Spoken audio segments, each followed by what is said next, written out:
ईश्वर के दर पर नहीं जा पा रहे हो तो फिक्र न करो, किसी मायूस के चेहरे पे मुस्कान लाना भी इबादत से कम नहीं होता। नमस्कार दोस्तों, मैं हूं अविनाश मल्होत्रा और आज मैं जो कहानी लेकर आया हूं इससे हम सबको सीख लेने की और समझने की बहुत ज़्यादा ज़रूरत है, खासकर आज के इस दौर में। एक बिल्डिंग में 3rd फ्लोर पर रहती थी सविता। जिस सब्जी वाले से वो रोजाना सालों से सब्जी और फल लिया करती थी, आज फिर वो आया था। नीचे से ही उसने 3री मंजिल की घंटी बजाई थी। सविता ने जैसे ही बालकनी से झांका तो सब्जी वाले ने बोला, आइए सब्जी ले लीजिए। उसने कहा, नहीं नहीं, कोई सब्जी नहीं चाहिए मुझे, आप जाइए। तो वो सब्जी वाला बोला, अरे पिछले कई दिनों से आपने मुझसे सब्जी नहीं ली, किसी और से सब्जी लेने लग गई हैं क्या?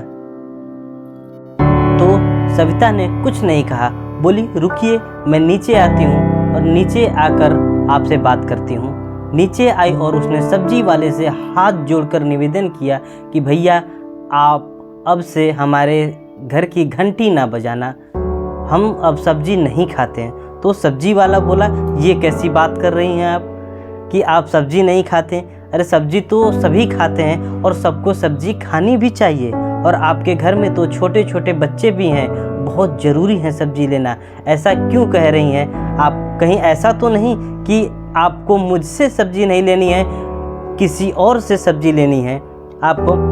तो वो बोली, भैया आप मेरी बात को समझिए, मेरे पति के पास इस टाइम कोई काम नहीं है, उनका जॉब छूट गया है और पैसे नहीं कमा पा रहे हैं। ऐसे में हम जैसे तैसे ज़िंदगी जी रहे हैं और जैसे तैसे जिंदा हैं। मैं सब्ज़ी नहीं खरीद सकती। आप बार बार घंटी बजाते हैं ना, तो उनको अपनी मजबूरी का एहसास होता है और वो दुखी हो जाते हैं कि हम लोगों के साथ वो गलत कर रहे हैं। तो भैया आपसे हाथ जोड़कर निवेदन है कि प्लीज़ आप मेरे घर की घंटी ना बजाना।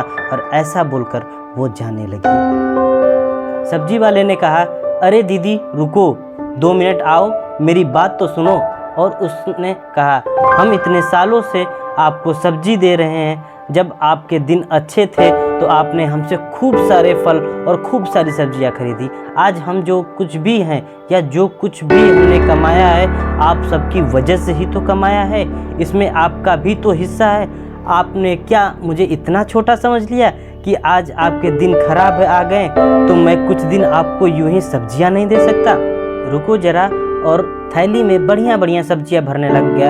आलू, प्याज, मटर, टमाटर, भिंडी, जो जो सब्जियां भर सकता था सारी सब्जियां भर दी।